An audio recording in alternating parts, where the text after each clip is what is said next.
పచ్చని కాపురంలో చిచ్చు పెట్టుకుంది ఓ వివాహిత. భర్త పిల్లలున్నారన్న విషయం మర్చి టప్పటడుగులు వేసింది. కుటుంబం పరువు పోతుందని ఆలోచించకుండా పిచ్చిగా ప్రవర్తించింది. పరాయి వ్యక్తి మోజులో పడి బంగారం లాంటి జీవితాన్ని పాడు చేసుకుంది. కొందరు మహిళలు భర్తలను వదిలేసి ప్రియుడితో కలిసి పారిపోతున్నారు. పిల్లలున్నారన్న సంగతి మరిచి ప్రియుడి చెంతకు చేరుతున్నారు. సినిమాల ప్రభావమో ఏమో కానీ అక్రమ సంబంధాలతో కుటుంబాన్ని రోడ్డుపాలు చేస్తున్నారు. గుడ్డిగా నమ్మి ప్రియుడితో వెళ్లి ప్రాణాల మీదకి తెచ్చుకుంటున్నారు. ఇదే రీతిలో వివాహిత ప్రియుడిని నమ్మి అతడితో ఎస్కేప్ అయింది. భర్తను కాదని ప్రియుడితో వెళ్లి ప్రాణాల మీదకి తెచ్చుకుంది. ఈ ఘటన తెలంగాణలో చోటు చేసుకుంది. పూర్తి వివరాలకు వెళితే చింతపల్లి మండలం ధైర్యపూరి తండాకు చెందిన వాంకుడోత్ హరినాయక్ 25 సంవత్సరాల రోజా భార్య భర్తలు. వీరికి 2 కుమారులు ఉన్నారు. వీరు తండాలో కిరాణా షాప్ నడుపుకుంటూ జీవనం సాగిస్తున్నారు. వీరి కాపురం పిల్ల పాపలతో సజావుగా సాగుతుంది.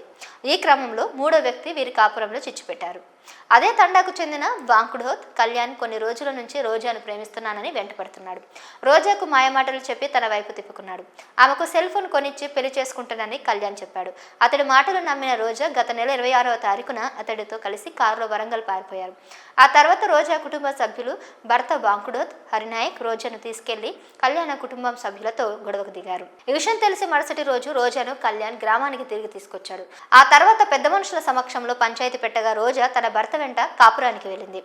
అప్పటి నుంచి కళ్యాణ్ తల్లిదండ్రులు వాంకుడోత్ వెంకటి శారద సూటిపోటి మాటలతో రోజాను వేధించసాగారు. దీంతో రోజా తీవ్ర మనస్తాపానికి గురైంది. ఇక తాను బతకడం వేస్ట్ అని భావించి ఆమె ఇంట్లో ఎవరూ లేని సమయంలో ఫ్యాన్ కూరేసుకుంది.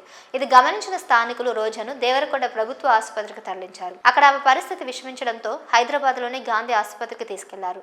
రోజా ఆరోగ్యం విషమించడంతో అక్కడ చికిత్స పొందుతూ మంగళవారం మృతి చెందింది.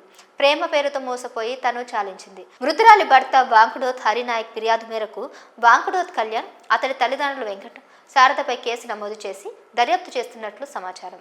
భర్తను కాదని ప్రియుడితో వెళ్లి ప్రాణాలు కోల్పోయిన ఈ ఘటనపై మీరేమనుకుంటున్నారో కామెంట్ చేయండి.